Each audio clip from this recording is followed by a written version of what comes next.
কচি পাতার উপরে দিলাম মসুর ডাল, পেঁয়াজ কুচি, কাঁচা লঙ্কা, রসুন।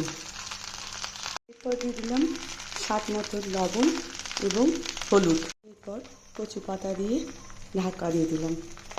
এরপর উপর থেকে সামান্য জল দিয়ে দেব। একটা ঢাকনা দিয়ে চেপে ঢাকা দিয়ে দেব।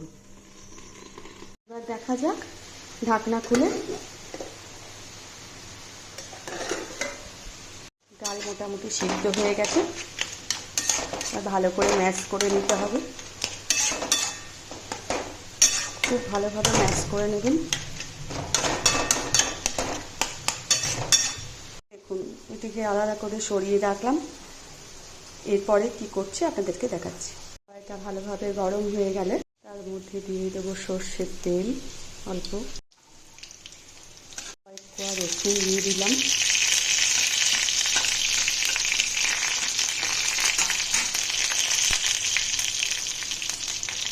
ভালোভাবে ভাজা হয়ে গেলে মধ্যে দিয়ে দেব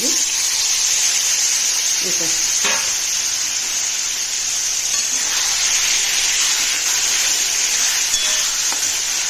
খুব ভালোভাবে নাড়াচাড়া করতে হবে, একদম জিনিসটা শুকনো শুকনো হয়ে যাবে। গরম ভাতে খেয়ে দেখবেন খুব ভালো লাগছে। চলুন, এরপর আমি দিয়ে দেবো হালকা চিনি, একটু মিষ্টি না দিলে ভালো লাগে না।